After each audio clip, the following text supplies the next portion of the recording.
Ну что, ребят, всем привет. Это канал Текстура.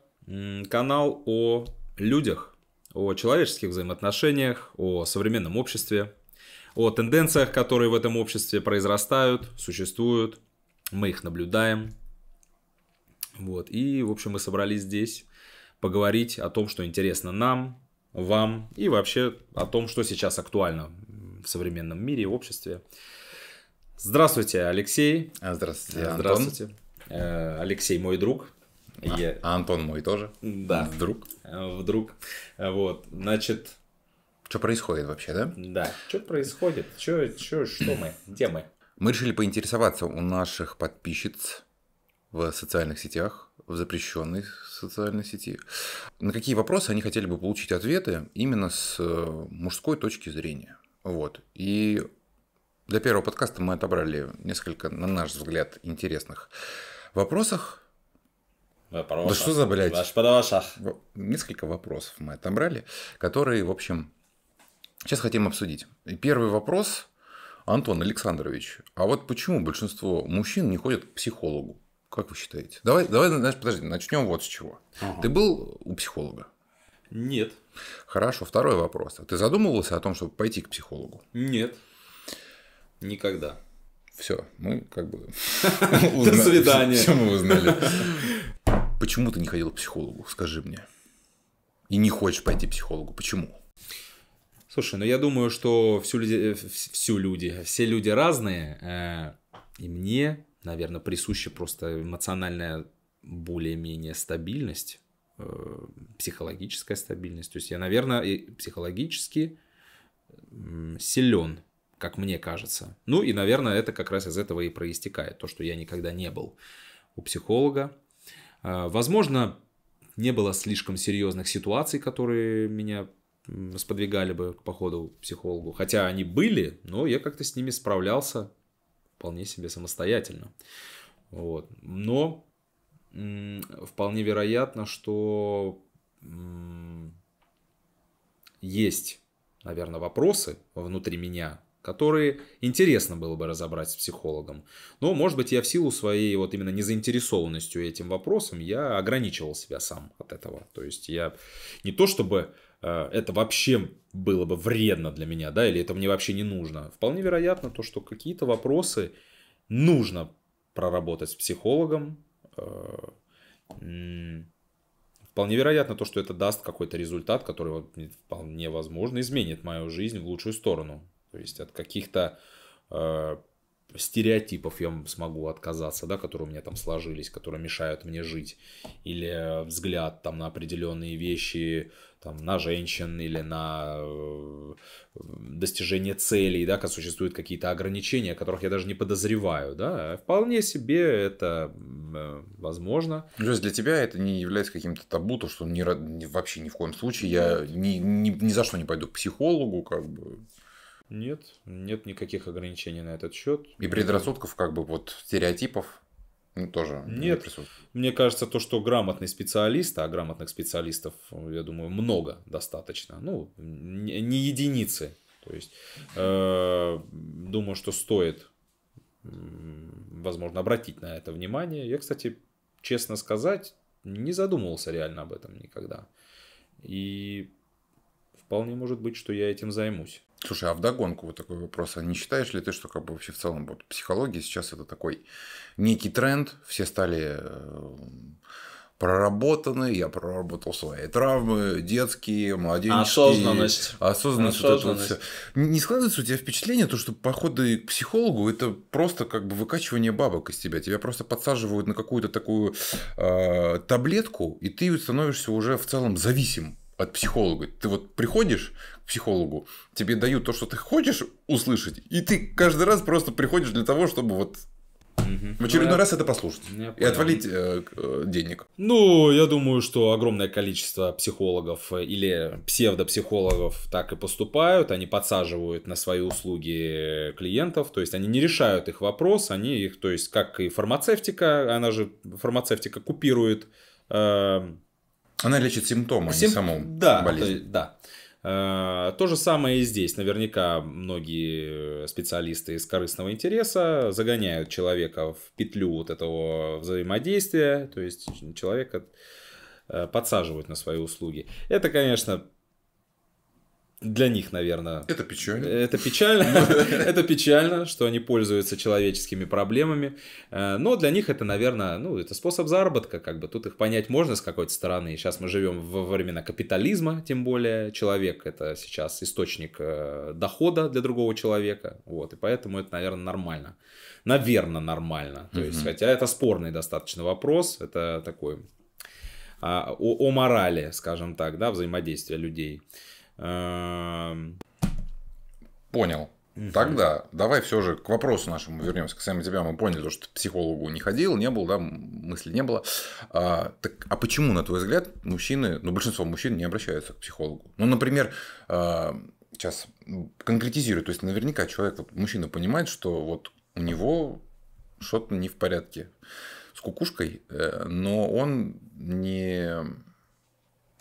Может быть, сам себе не признается в том, что ему нужно обратиться к психологу, или он, например, задумывается о том, что нужно обратиться к психологу, но почему-то не идет к нему. Вот почему? Я думаю, что все произрастает, исходя из того, что мы, наверное, как сказать, правильное слово подобрать. Не то чтобы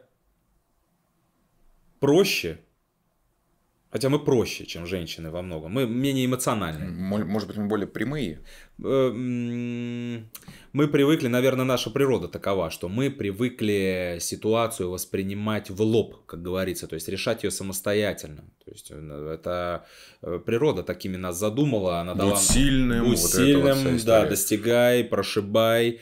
И женщины любят таких мужчин, которые достигают, пробивают. И то есть мы поэтому такие. И природа нас таковыми создала. То есть так эволюция таким образом, если, конечно, мы эволюционным путем сформировались, а не там палеоконтакт какой-нибудь произошел, что мы прилетели откуда-нибудь, да, то есть если мы вот формировались здесь, на этой планете, то, исходя как реакция на агрессивную среду, природа создала нас как сильную сторону человеческого существа, вот, и наше призвание именно...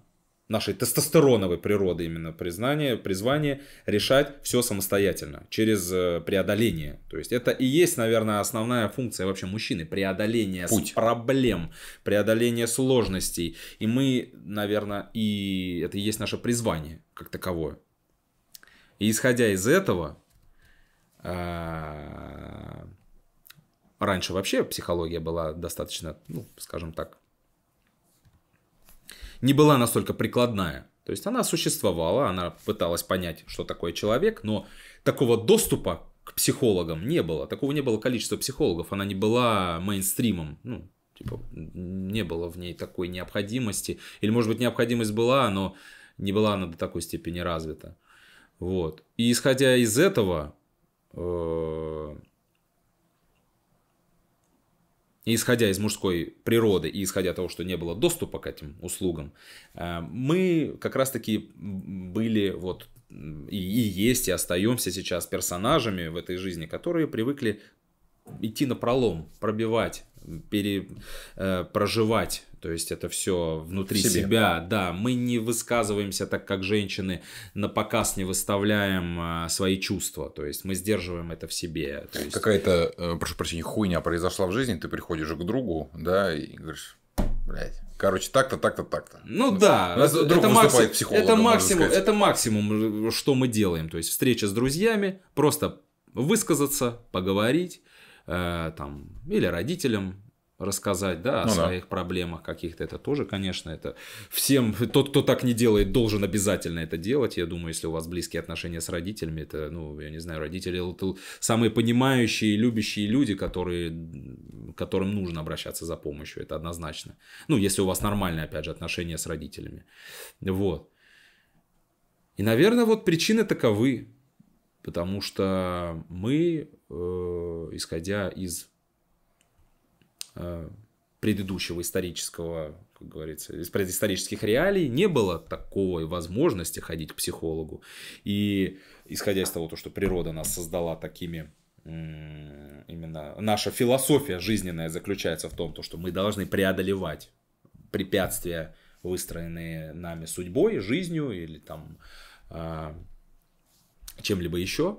Вот. Наверное, поэтому у нас сейчас и не выстроена культура именно мужской психотерапии. То есть менее, чем женская, менее она развита, чем женская. Наверное. Хотя, может быть, это тоже в какой-то мере заблуждение. Как думаешь?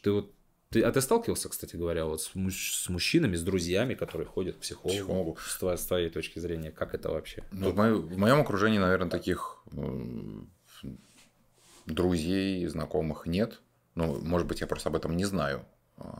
Случаи, например, когда там пары ходят, такое как бы, ну, где-то было. Я припоминаю, что где-то присутствовало. Ну, как правило, это, опять же, с подачи женщины все происходит. То, что а давай сходим, а давай вот проговорим, вот это обсудим. А так, чтобы кто-то из знакомых, из друзей. Нет. Наверное, нет, такого не было. Ну, я здесь как бы разделяю твою точку зрения, и, в принципе, по большому счету, мне, наверное, и добавить нечего. Просто подытожим то, что природой, в принципе, так обусловлено, мужской природой, то, что мужик сильный, мужик там, добивается всего, идет на пролом. И для него, скажем так, поход к психологу, это можно, наверное, знаешь, подсознательно у мужчин сравнить с тем, то, что ну вот что он нюни распустил, вот надо пойти кому-то выговориться, поплакаться, что-то вот типа из разряда вот такого. Кстати, я немножечко отойду. Я думаю, с этой темой мы закончили. Я немножечко вот про тему поплакаться. Я вспомнил, там был еще один вопрос касаемо того, что вообще мужчины-то позволяют ли себе плакать? И в каких вообще случаях это бывает? Вот в обществе, в принципе, как бы считается, что, ну, опять же, мужчина сильный, и не принято давать волю эмоциям. Вот у тебя были такие ситуации? Как, допустим, были. Как давно, например, вот последний раз ты позволял себе поплакать, например? Слушай, да я тебе скажу даже так, это не то, что позволял. Это такая система. Каждое воскресенье реву как расписание какое-то есть. Нет, я думаю, что опять же в силу того, что, наверное, то есть как мне кажется, я эмоционально и психологически стабилен, и исходя из этого менее восприимчив эмоционально, то есть я стандартный мужчина такой, знаешь, можно назвать мужлан, да, то есть женщины называют таких мужчин мужланами, то есть не особо расточительный на эмоции такой, то есть вот я более сдержанный, несмотря на то, что у меня там, ну, скажем, как сангвиник и экстраверт, то есть я общительный, мне свойственна именно такая эмоциональная подача речи там и все такое, то есть жестикуляция. Несмотря на это, эмоциональность вот именно такого плана, именно как проявление эмоций через слезы, не часто. Это всегда это было связано с чем-то очень значимым и действительно, да, наверное, это подходящее слово, действительно значимым в моей жизни. То есть, когда это происходили потери близких людей.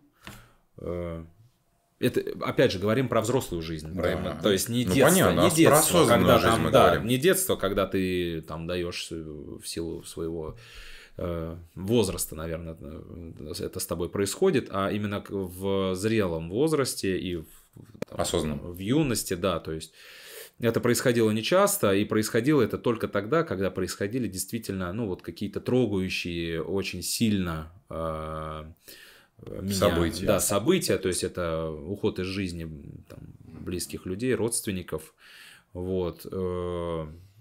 Происходило тоже после, ну, скажем так, очень теплых, приятных, душевных отношений с девушкой, да, то есть я могу назвать это любовью, то есть я не знаю, любовь ли это на самом деле была, но это было очень похоже на любовь, и после разрыва отношений меня пробило так, что, ну, я минут 10 навзрыд рыдал, то есть, но тем не менее, это был осознанный, расход был осознанный, там и с моей стороны, и с ее стороны, но это было. Это мне очень запомнился этот момент, то есть это было очень интересно вообще осознавать, исходя из того как раз то, что это не часто вообще происходит, там раз в 3, 4, 5 лет, не знаю, это вообще не часто. И когда это с тобой происходит, это, можно сказать, что это знаковое даже событие в жизни мужчин, многих, я думаю.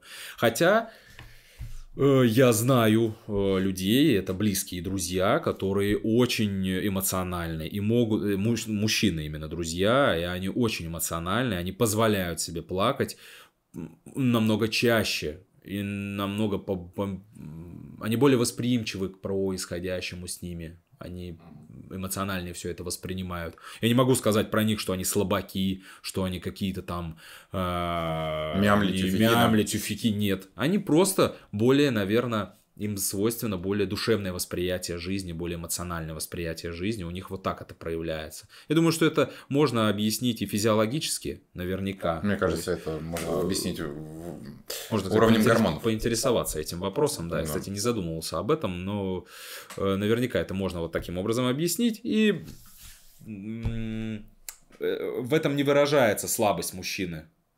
То есть, если мужчина стесняется этого, это стереотип. Я так считаю.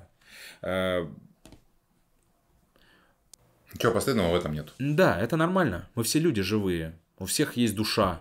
Или то, что называется душой. Мы все нормально реагируем на... Я вот недавно смотрел, попался мне в Инстаграме аккаунт такой, «Простой человек» называется. Не знаешь? В общем, парень из Приднестровья. Понимаешь, да, что такое Приднестровье? Молдавская, в общем, республика. Он ходит по магазинам, останавливает пенсионеров, вот, и, в общем, покупает им продукты и все такое, и разговаривает с ними просто о простых их каких-то там будничных вещах, да, то есть как-то что-то уделяет им, в общем, просто элементарное, минимальное внимание. В котором они, собственно говоря, и нуждаются. Да. И я, честно говоря, это вот было на днях. У меня слезы текли, вот, я не плакал, но у меня слезы текли просто рекой. Я вот прям, я понимал, что у меня прям вот дрожит все внутри от того, что как это человечность просто, да, и мне было не стыдно даже самому перед собой, что у меня текут слезы, я это осознал, что у меня сейчас текут слезы, это было очень красивый момент был, я был наедине с собой дома просто, это было очень, прикольно, как бы это... исходя как раз-таки из вот того, что мы вот черствые мужики мы, да, вот большинство мужиков черствые мы вот воспитанные средой такой обычной пацанской средой, на улице выросшие ребята, мы в коконе вот в этом черством, да, такие, то, что мы там как раз-таки мужики, вот, и вот в такие моменты это... Ты понимаешь красоту жизни как раз-таки. Это вот эта женская как раз-таки сторона жизни. В этот момент в тебе проявляется, наверное, что-то вот женская природа какая-то. Ведь в каждом человеке существует инь-янь. И мужское, и женское. Просто в мужчинах больше мужского, а в женщинах больше женского. То есть у них перевес в ту сторону, у нас в эту сторону. Опять же, в силу природы. Вот. Но это был классный момент. Я это запомню тоже на всю жизнь, однозначно. Это первый раз, наверное, так. Может, не первый раз, там один из нескольких разов, когда вот так вот именно сентиментальность во мне такая проснулась очень ярко. Даже во многих фильмах, там типа «Титаник», я смотрел, я не плакал. Нет. Не сработало это так вот, как именно вот этот момент. Там еще, конечно, музыка, подложка, вот это все было одно на одно как бы подстроено. Там сделали все для того, чтобы тебя пробило на скупую. Но это было классно. Это на самом деле очень приятно осознавать, что ты живой человек, когда тебе вот именно такой контент, можно назвать его так. И спасибо, кстати, этому парню, его, кажется, зовут Глеб, за такой контент. Это редкий контент вообще в современном вообще вот медиапространстве. Он прям будет человечность вообще. Круто. Можно даже отметить его, этот канал. Обязательно посмотрите. Это, интересно. Очень душевный такой момент. Вот. А у тебя как с этим обстоят дела? Слушай, ну вот если из последнего припоминать, наверное, в том году я сходил на концерт, на свою днюху я сходил на концерт 2517, и я на каких-то песнях я просто понимаю, что у меня начинает... Я не ревел, но у меня начали подходить слезы. Я прям просто понял, потому что некоторые песни, которые... Они там презентовали новый альбом, песни, которые я как бы ранее слушал, они меня, ну, скажем так, сильно не трогали. Но вот на концерте я понимаю, что со мной стоит там толпа, несколько тысяч человек, и это еще как бы сопровождается все очень классной картинкой, огромные экраны выводят там как бы... Все сделано для того, чтобы вытащить. Да, тоже эту эмоцию. Думаешь, как же это круто, это прям тебе подходит. И... Плюс у них текста. Да, очень сильные, прям ребятам отдельный респект. Вот. Кстати, вот к слову еще касаемо гормонов, мы тоже с другом эту тему обсуждали, тоже я вспоминаю один концерт, группа Times Square. Ходил я, наверное... Ну и мы вместе ходили. Да, но ты просто был уже раза 3, да, наверное? Я был, да, наверное, уже раза 3, но вот в тот раз тебя не было. Мы ходили с Сашей. И я, как назло, я не знаю, чем я вообще думал, я пришел с рюкзаком. У меня там был, короче, ноут, я что-то не знаю, почему я решил, короче, не сдавать это в гардероб, потому что думаю, блин, у меня документы и паспорт, блядь, гардероб. Я, короче, как дурак на рок-концерте стоял с рюкзаком. Вот. В метро бы тебя обматерили, да? Вот. И, короче, Саша молодец. Он слэмился, он там всех локтями херачил. И тут я осознал, мы потом эту тему с ним обсудили. Я на концерте, я прям стоял, меня аж трясло, блядь. Потому что я понимал, что я хочу влететь в слэм, но я не могу, блядь, потому что у меня тут на глазах происходит вот это вот вся вакханалия, выброс этого тестостерона, блядь, агрессии. А я стою, я понимаю, что мне треки тоже у них очень сильно нравятся, у них классный посыл. Мне это бьет по мозгам, еще вот я понимаю, что я не могу это выплеснуть, и, сука, я прям стою, у меня прям слезы, вот я понимаю, что они из-за... даже до такой степени. Да, у меня вот выработка идет гормонов, блядь, и я не могу это выплеснуть вот в этом драйве.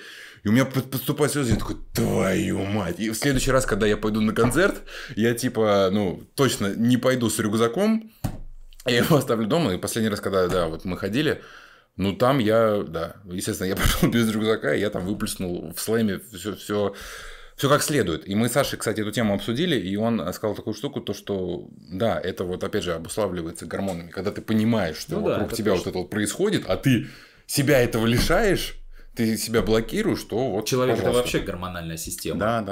Это можно даже назвать как знак равно поставить. То есть человек это равно гормональная система. Вот, это как бы вот касаемо концертов, да, если вообще в целом на протяжении жизни, так вот, чтобы я, например, захотел там пореветь, поплакать. Слушай, были такие моменты, скажу как бы честно, даже, наверное, из разряда то, что когда я в Питер перебирался этим летом, там пожил по 3 месяца, мне кажется, был какой-то момент, когда это просто на меня накатило. Вот в какой-то момент, вообще Питер сам для себя, я его себе посвятил для такой некой перезагрузки, и что-то в какой-то день я просто понял, что вот мысли одна на другую заехало, и меня прям прорвало. Я вот прям помню, думаю, блядь, похуй, прям сейчас оторвусь, это все выпущу из себя. И, как бы полегчало, да? И заметь, да, то, что это как... Мы очень акцентируем на этом и замечаем это. Угу. То есть, у женщин это может происходить каждый день, через день. То есть, у них это способ психотерапии, наверное. Они высвобождаются через эмоциональные, психоэмоциональные разгрузки. Да. Базовые, скажем так, наверное. А у нас вон штанга. Груша, подолбить, поорать, музыку послушать, Times Square тот же самый, да, то есть у нас именно, наверное, опять же, в силу природных наших особенностей, исходя из того, что у нас именно вот гормональная, эмоциональная вот эта вот история соткана по-другому, она у большинства, я думаю, что не у всех, далеко не у всех, но у большинства, как так, наверное, статистически предположить можно, что мы вот именно, нам надо именно через физическое проявление это выплеснуть в спортзале, там, через секс, то есть там, через тренировку, бег, то есть через... и помимо этого, через разговор, как раз-таки вот с друзьями однозначно вот, высказаться, попросить совета. Хотя, причем, знаешь, зачастую даже бывает то, что ты сам прекрасно понимаешь, ты все прекрасно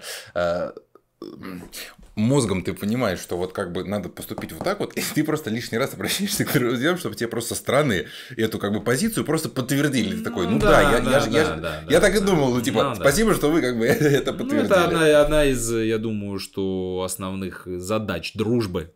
Указывать человеку, ну как сказать, подсвечивать его правильные стороны и неправильные стороны. То есть говорить ему, что, друган, да, ты как бы здесь не прав.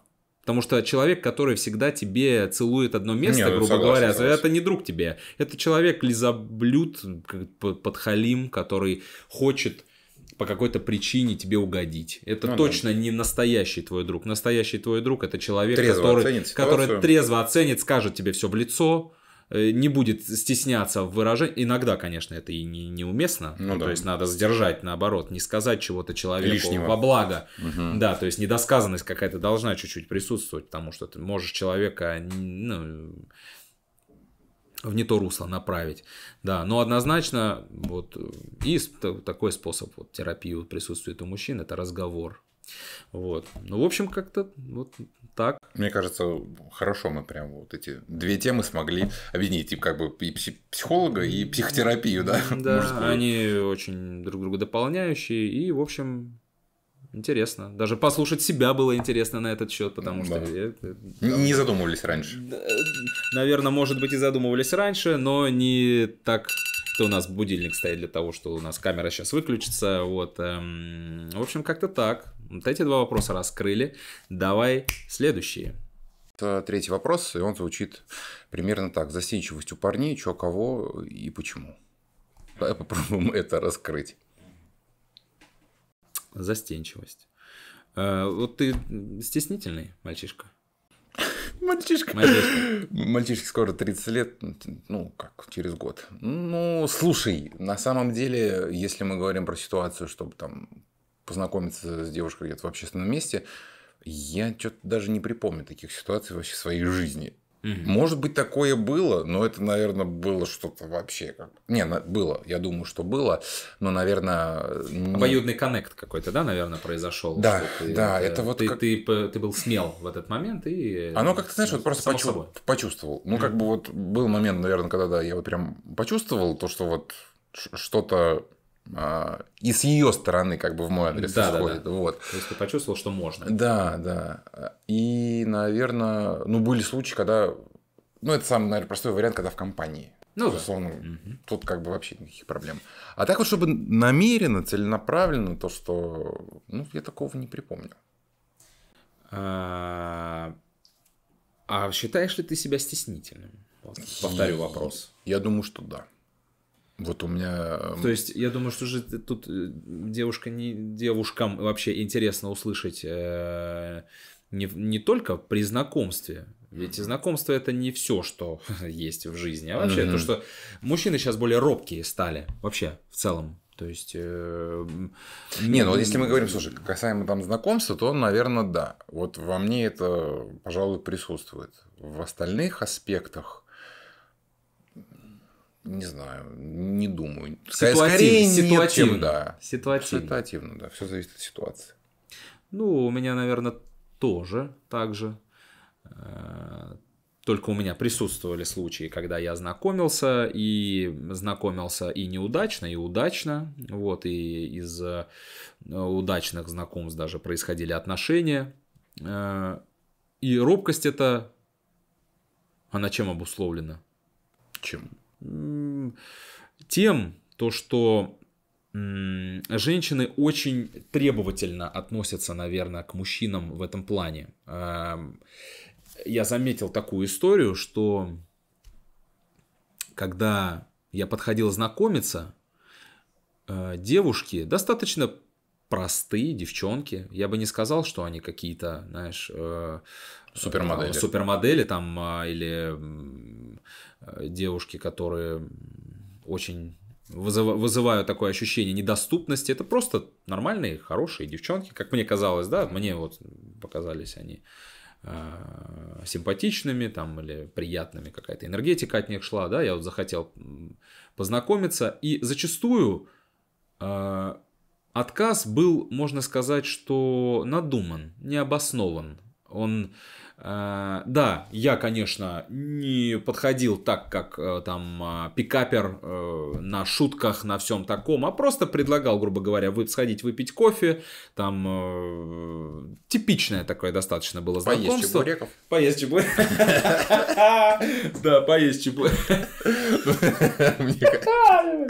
Мне кажется, нормальный вообще подкаст. Поем чебуреков, похаваем. Да, это, кстати, мне кажется... Это будет рабочая схема, пиздец. Отлично сработает, да.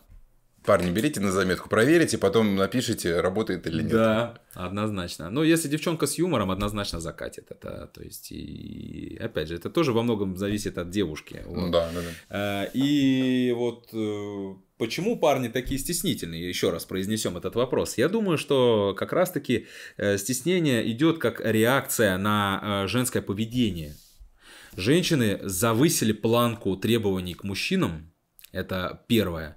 Второе. Мужчины стали более мягкотелы, исходя из того, что сейчас гиперкомфортное время. Мы живем во времена, когда мужчине не нужно достигать. К слову, мы живем в самое лучшее время. Самое лучшее за всю историю, наверное, человечества, которое нам известно. Не берем там Атлантиду, там что-то такое, там, да, какие-то утопии, антиутопии, там что-то, может быть, это было, там другие цивилизации и так далее. Да, но вот то, что мы знаем, мы живем сейчас самое комфортное, удобное, не требующее от мужчины быть зверем, достигатором. То есть это вот...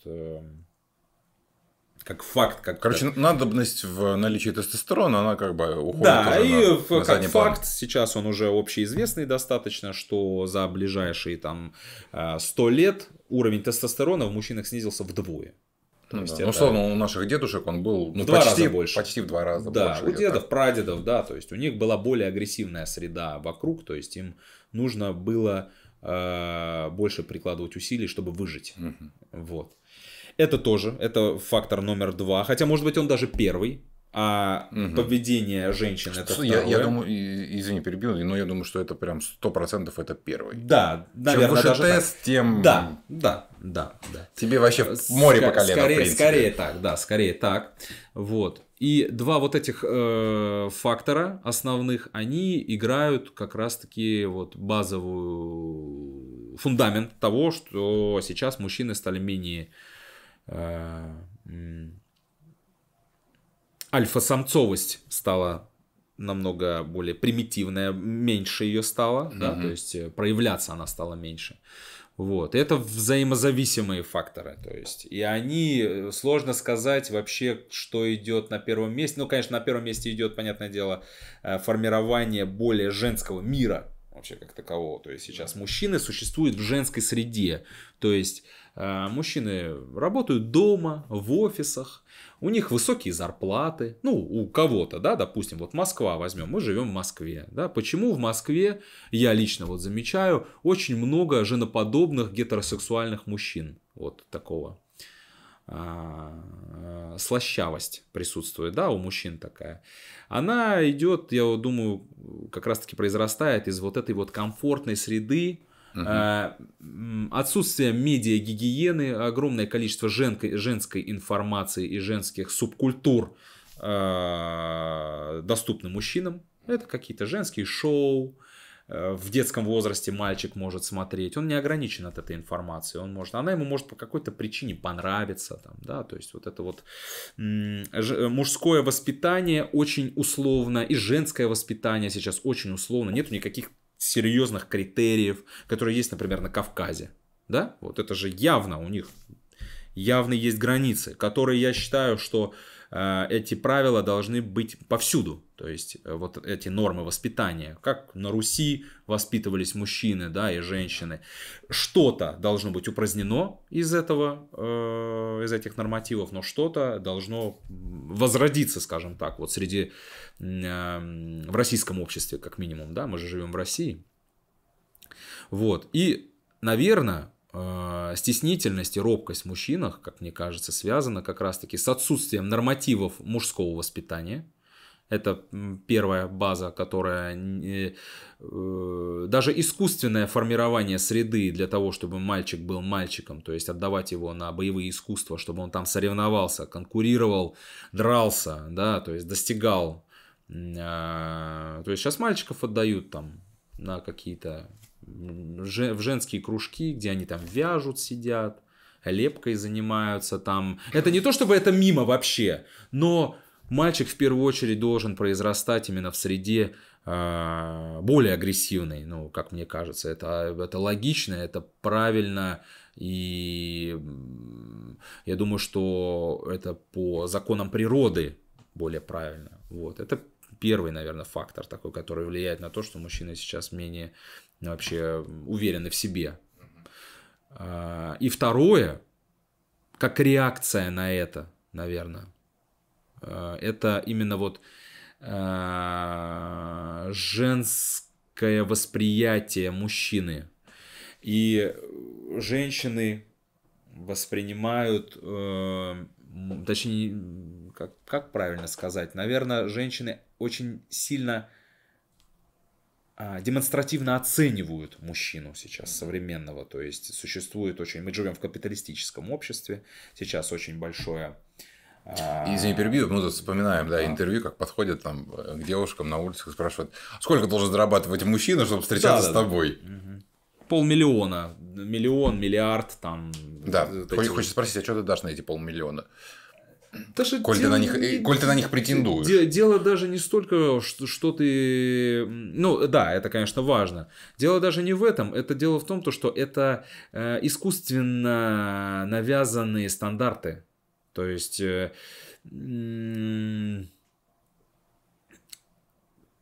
Можно сказать, что счастье не в деньгах. Это тоже, конечно, неправда. Количество денег влияет на твой уровень жизни. 100%. С этим никто не спорит. И лучше достигать и зарабатывать больше. За деньги ты получишь эмоции, которые принесут тебе счастье. Больше свободы у тебя в плане там, передвижения по миру, да, приобретения каких-либо благ там, бытовых и так далее и тому подобное. Конечно, это круто, когда ты зарабатываешь больше. И нужно к этому стремиться. Мужчина должен к этому стремиться. Но опять же, вот это... Все сводится к этому, это все сводится только к деньгам. И, наверное, исходя из того, что сейчас искаженное восприятие женщинам вдалбливают в голову, что душа вообще не важна. Личность человеческая не важна. Кто ты? Какие у тебя интересы? Интересно ли тебе там... Я не знаю, там взять можно там что-то крайность, какую-то философия, да, например, там, или литература какая-то. Любишь ли ты там творчество каких-либо театральных деятелей, да, или там какое внимание там искусству уделяешь, или саморазвитию в плане спорта. Слушай, ну таких девчонок тоже хватает. Хватает, но я имею в виду, что сейчас вот современная медиаиндустрия, она искажает, она работает на то, это же очевидно, что она работает на то, чтобы человек был потребителем, экономика, то есть экономическая система и среда, она заинтересована в том, чтобы создать человека-потребителя, сквалифицированного потребителя, как сказал Фурсенко, там, министр образования в начале 2000-х, это задача, и во многом эта задача реализовалась. Сейчас, возможно, происходит откат, в силу того, что какие сейчас времена, то, что мы сейчас небольшой разворот такой происходит, вот, да, в обратную сторону. Он, опять же, происходит аккуратно, как я вижу, вот наблюдая за этим всем. То есть он происходит аккуратно, взвешенно. Мне нравится, как это происходит во многом. Где-то, да, конечно, есть там, над чем еще работать, но в целом мне нравится, как сейчас эта работа происходит. Вот. И исходя из того, что женщинам навязывается вот этот вот сугубо потребительское такое отношение к мужчине, это и рождает в мужчинах, которые не научились еще или не научатся никогда зарабатывать деньги, неуверенность в себе рождает это. У мужчины произрастает вот это вот какая-то такая, ну, комплекс какой-то, что он если там больше 500 тысяч не зарабатывает, то он ущербный. И он не имеет права просто на то, чтобы просто с какой-то простой девушкой, которой, может быть, это и не нужно, он уже даже по отношению к этим девушкам, у него тоже формируется такой стереотип. Ему кажется, то, что все уже женщины такие, потому что этот контент, который навязывается через шортс в Инстаграме, вот это вот вся, он очень сильно массируется.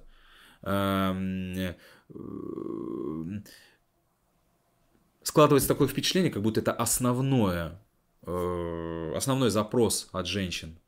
Количество денег, которые у тебя есть. То есть ты сам как таковой не важен. Как личность ты не важен. Да, важно только то, что какой у тебя кошелек. И это, исходя у нормальных мужиков, да и вообще, мне кажется, у большинства мужиков, это искажение как раз-таки очень болезненно воспринимается, потому что мы все живые люди. И как у думающего человека, наверное, гармонично развитого, я думаю, что для него помимо денег, для девушки, помимо денег, очень важно, кто перед тобой, чем он живет, чем он занимается, какие у него мысли в голове. Да, это не важно далеко не всем, но, опять же, так вот, не обращать на это внимание, на личностное твое внутреннее составляющее, это ошибка. И то, что сейчас над этим не работает как раз-таки большое количество государственных медиа, да, которые могли бы этот вопрос поднимать грамотно, осторожно, без каких-либо перегибов, стильно, молодежно, чем я думаю, что мы с тобой займемся, кстати говоря, в дальнейшем. Это было бы вообще круто вообще работать над тем, чтобы классно преподносить что-то классическое, традиционное, на наш взгляд, да, опять же, именно это все с нашей точки зрения интересно преподносить. Вот. И я думаю, что вот, наверное, как база, вот эти составляющие, как основные, из этого произрастает неуверенность в себе. Слишком высокая планка, задаваемая медиасистемой, медиасферой, то есть ты должен быть где-то там прям наверху в топе, иначе ты вообще недостоин для жизни. Тебе не светит ничего. Да, то есть только такая формулировка, это рождает психологические проблемы у огромного количества людей. Они думают, что если вот у меня не так, то все, пиздец. Типа, не кайф вообще жить. Здесь же еще важно рассмотреть такой вариант, как что внешность человека, да? То есть, внешность человека тоже. И тут это же вообще, если одно на другое находит. Да. Там вообще просто можно с ума сойти. Люди выпиливаются из жизни. Мужские самоубийства же... Они более успешные, чем женские, кстати, по статистике. По статистике, да. Девушки предпринимают больше попыток. Да. Мужчины просто одна попытка и ушел. А мужики меньше, но эффективно. Ни в коем случае не пропагандируем. Да, это как факт. Просто потому что мужчины... Достигаторы. Да, не хотим, конечно, перетягивать одеяло. Но мы судим как мужчины, опять же. Мы же судим с точки зрения своей, как мы видим отношение общества к нам. То есть это не означает, что все такие. Я думаю, что примерно это там 70/30 приблизительная статистика, наверное, 30% женщин адекватно воспринимают мужчин и адекватно относятся к мужским проблемам, к мужским чаяниям. Очень как-то печально. Я вот как-то наблюдаю, это может быть исходя из того, что мы живем в Москве. Здесь еще более радикально в этом плане, я думаю, что... Но тут же все равно, как бы, понимаешь, это... Очень коммерциализированные отношения между людьми. Либо это искажение как раз-таки мое, исходя из того, что я также пользуюсь... Чего ты видишь? Что ты видишь? Да, как это сейчас навязывается, да, у меня как раз-таки искажение по этому поводу, вероятно, и формируется. Несмотря на то, что все мои отношения, которые у меня были с очень классными девчонками. Вообще ничего плохого про них сказать. И там наверняка большинство из них даже про бабки там даже и не думали. Не то, что нет, думали, но это было... Так, у нас выключилась камера, и мы немножко обновим. То есть ты меня спросил про... в моих отношениях как происходило, да, то есть отношение к деньгам моих девушек. Да. То есть, так же, как и у любого нормального человека, здравомыслящего, то есть был этот вопрос актуален. То есть, да, мы же живем не в монастыре, там, грубо говоря, да, то есть базовые вопросы, да, то есть это все присутствовало, но это присутствовало настолько адекватно, взвешенно, то есть без каких-либо, скажем так, угнетения по этому поводу, если какие-то в моей там, да, в моем заработке происходили какие-то там проседания, да, я меньше начинал зарабатывать там или что-то.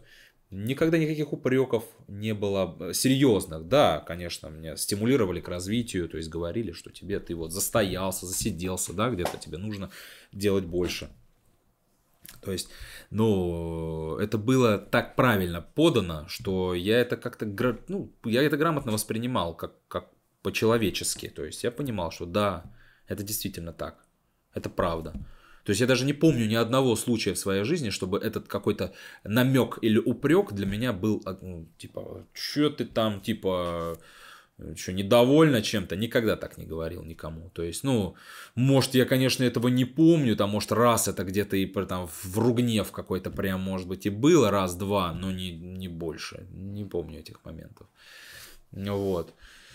И исходя из того, что в отношениях у меня все были здоровые, нормальные отношения, да, то есть, и не могу упрекнуть вообще ни в чем своих возлюбленных. Но, тем не менее, это же существует, проблема вообще как таковая. То есть, у тебя как было с этим? С чем? В отношениях тех же самых, и вообще с женщинами, как, ну... Именно как это читалось тобой? Вот. Обращали ли они внимание на финансовую составляющую? На финансовую составляющую или на уверенность твою личностную? То есть, как-то делали ли тебе замечания по этому поводу когда-нибудь? Что ты где-то дал слабину, и они на это там акцентировали? Слушай, да было, определенно было, скажу честно. Вот, но это всегда служило какой-то такой, знаешь, точкой роста. Ты как бы действительно начинал об этом задумываться, и ты понимал, что, ну да. Тебе это адекватно преподносили? Или, может быть, оно как бы... ты понимал, что это действительно присутствует? Да, оно это преподносилось адекватно, и даже особо даже это не преподносилось, это считывалось. Ты как бы это невербально видишь, ты это невербально понимаешь, и тебя подстегивает это подсознательно, то, что ну да, как бы хули ты хотел. Нужно действовать. Действовать нужно. Надо, да. Вот, поэтому присутствовало такое. Вот.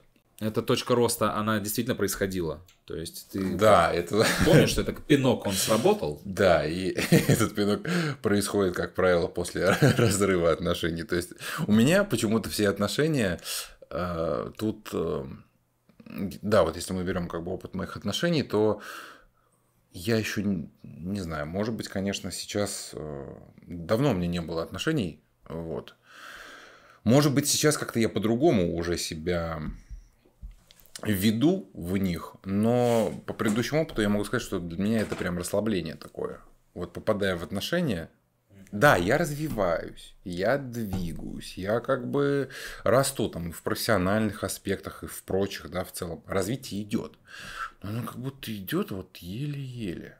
Но стоит мне вот выйти из отношений, я один, я просто быстрее паровоза. Ну, то есть, как бы колоссальная разница. Слушай, в плане развития идет. Наверное. Извини, вот сейчас я немножко закончу и тоже как бы эту тему там обсуждал с женским полом, там, с подругами. Вот, такие...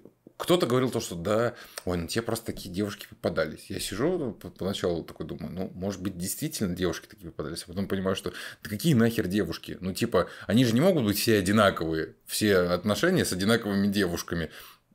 Суть-то как бы во мне, то есть как я к этому отношусь. Соответственно, если у меня из раза в раз в отношениях такая херня, что я расслабляюсь, я даю себе расслабиться, то значит это как бы у меня вот тут сидит, а не в девушках история. Слушай, это на самом деле это спорный вопрос по поводу того, исходя из того, точнее, что у меня как раз-таки по-разному было. У меня были отношения, где стимул отсутствовал к развитию, то есть все базово устраивало, то есть вообще... Зона комфорта полная. Зона комфорта полная. Все вообще, закрыто. то есть все, да. А было, где периодически все равно оно вот напоминалось, как бы этот момент, он напоминал о себе в каких-то ситуациях, вот, но опять же, это все происходило очень правильно, очень вовремя, очень, я как будто сам уже это все понимал, и мне просто об этом аккуратно говорили, напоминали, говорили, что слушай, надо как бы Или невербально ты это считывал. чуть-чуть как бы понять, что да, что ты немножко это... спустил вожжи, как бы, надо поднапрячься. А такое же бывает. Мы же как раз-таки, исходя из вот этой комфортной зоны, мы расслабляемся, да, и пускаем на самотек. То есть, да, это, наверное, нормально, как бы, если ты не являешься таким прям сверху у тебя цель, там что ты достигатором таким прям вот сверх цели, и все по очереди, то есть ты должен прям идти к какой-то вот там миллиард там рублей к 40 годам, то есть, да, такой цели у меня не было, это тут нечего скрывать, такой вот масштабной цели у меня не было, то есть я никогда такую цель не преследовал, но все равно большие цели как бы присутствовали в жизни, и когда я понимал, что я на пути к этим целям начинаю немножко вот это вот расслабона ловить, как бы меня как бы напоминали мне о том, что надо, как бы вот. Это нормально. Это я считаю, что вообще нормально, это так и должно быть, это, ну, почему этого не должно быть, с другой стороны. Мы как раз-таки, я думаю, что отношения и даны человеку, и женщине, и мужчине, чтобы друг с другом проходить этап формирования, стимулирования друг друга к развитию, к тому же самому гармоничному развитию. Да? Если тебе человек нравится, близок тебе, да, ты можешь, если ты мудрый, вот тоже мудрость очень важна, и женская, и мужская. Если ты человека ценишь, и хочешь, чтобы у него в жизни было лучше, больше того, что ему нужно, да, вот просто ты можешь его правильно подсказывать, направлять. Если у тебя, например, в этом опыт есть какой-то... Поддерживать, да, даже вместе развиваться в чем-то, да, предложить развиваться вместе в каком-то ремесле или заняться бизнесом каким-нибудь, да, там, ну, сейчас многие маркетплейсами, вот, например, занимаются, да, или какими-нибудь бренды одежды делают, там, и так далее, то есть можно с интересом, с правильным позиционированием это все как бы не взвалить все на мужика, типа, ты давай херач там, а я тут посижу, посмотрю, как ты это сможешь ты или нет. Это вот вообще нет. Это, мне кажется, это работает вот только для мужиков, которые по уши влюблены. Там вот это вот у них крыша едет, и они ради женщины готовы на все. Но это неправильно, это не гармонично. Да, женщина это не в какой-то момент уйдет она в какой-то момент, и все, да, и ты будешь ничего. Женщина будет не заинтересована в тебе. Я же все для тебя. Все, да, я для тебя вот бегаешь перед ней, а она этого не ценит, она просто пользуется. Большинство женщин этим пользуются, и как бы так чисто, знаешь, как временно. Ну, хорошо, ладно, есть и есть. А появится что-то лучше и поинтереснее, какой-нибудь персонаж будет, который более успешный, харизматично будет с этой женщиной себя вести, и она будет перед ним на цыпочках, грубо говоря, бегать, она будет склонна к тому, чтобы с ним как минимум уйти во флирт или во что-то такое, да, то есть это же очевидные вещи, так устроена энергетика, то есть взаимосвязь, вот, и поэтому, чтобы это гармонично все существовало вместе, нужно подходить с умом к отношениям между мужчиной и женщиной, на уважении, на стимулировании в твоем партнере лучших качеств, и тогда наверняка в большей мере, в большем процентном соотношении будет правильное гармоничное развитие в отношениях и в семье. Когда мужчину слышит женщина, и женщину слышит мужчина, прислушивается, присматривается к тому, что нужно, как над этим работать. Это, конечно, это сейчас я так говорю, как будто это очень легко. Нет, это не легко, но только такой путь, если тебе человек дорог, только такой путь возможен, наверное. Ну, если вам не повезло, и вы вообще, у вас все идеально, вы вообще там, у вас во всех смыслах вы сошлись, это, ну, есть такой процент, там, процентов 5-10, наверное, которым именно везет, и у них все вот как по, судьба прям, классно все у них. А во всем остальном, ну, надо... Опять же, если тебе человек действительно ценен, дорог для тебя, то есть, ну, я не знаю, для меня только такой, возможно, вариант событий и отношения могут быть только такие. И только такие. Ну, по-другому, если я начинаю чувствовать, что это не так, отношения рассыпаются. А когда люди доводят это все до абсурда, до каких-то вот этих вот моментов, когда люди начинают друг другом пользоваться, удобен или удобное, и начинают отравлять друг другу жизнь. Не знаю, мне кажется, эти люди несчастливы. Ну, во всяком случае, мне так кажется, наблюдая за вот происходящим у других людей, да, когда начинается вот эта вот точка напряжения, сильная уже такая, что ну уже все. И люди все равно вот друг другом манипулируют, издеваются друг над другом, или кто-то над другим человеком издевается, пользуется там, мужчина пользуется женщиной, тоже же ведь такого очень много. Когда женщина просто удобная, слишком послушная, слишком такая вообще там, вообще он ноги об нее вытирает, а она только и рада этому. Это же тоже дисбаланс, это дисгармония, это неправильно. Это не будет никогда в таких отношениях гармоничного счастья какого-то. Это будет все равно кто-то один будет вот ущемлен. Зачем? Но жизнь намного сложнее, конечно, чем зачем. Так ты веришь вообще в этот баланс? Да. А мне кажется, это постоянно. Это постоянная борьба между мужчиной и женщиной за доминацию в отношениях. Это... Не согласен. Не согласен. Я наблюдал очень гармоничные отношения, и у меня были очень гармоничные отношения. Все было настолько интересно в этом плане. Я не спорю, но суть в том, что все равно баланса не существует, на мой взгляд. Кто-то это живой организм. Один стоит выше всегда. Ну да, с этим не поспоришь. И это может меняться. Не поспоришь. Это может меняться, но один все равно стоит выше. Да. Хотя, наверное, не всегда. Не всегда, все равно. Существуют пары, в которых очень все гармонично, равномерно. Я таких встречал. И я, конечно, не знаю там подводные камни. Это точно. Это точно. Но это очень все равно близкие люди. И во всяком случае, в этом даже, в этой диспропорции в какой-то, да, в дисбалансе, они счастливы. Там нету никакого угнетения. Однозначно. Там, то есть, есть как факт сильный мужчина и счастливая женщина с ним.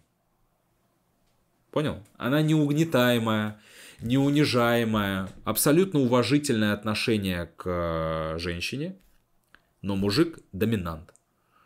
Это база. Это база, но это база природы. То есть, если кто-то с этим спорит, он имеет на это право, но абсолютное большинство женщин млеют от сильных мужчин и ищут сильное плечо. Это в песнях, это в традициях, везде это все прописано. Опять же, это не значит, что мужчина должен узурпировать женщину. Он должен, опять же, в гармоничном человеке это все происходит. Он должен правильно преподносить свою мужскую энергетику. Правильно пользоваться своей силой. Да, правильно пользоваться своей силой, а женщина, мудрая, опять же, женщина, она правильно эту силу принимает. Это все происходит в семьях, где очень правильные, гармоничные семейные отношения между отцом и матерью. 100%. Вот. И у кого так, у тех, те счастливы в основном люди, и у них все базово правильно сформулировано в отношениях. В общем, как-то так. Все произрастает из семьи. Вот так мы раскрыли тему, а что там по застенчивости у парней. Да, мы, конечно, ушли в сторону, но в целом это, я думаю, что оно одно из другого вытекает, как бы. Да. Мужчина становится уверенным тогда, когда у него для него родителями создана гармонично правильная среда для саморазвития.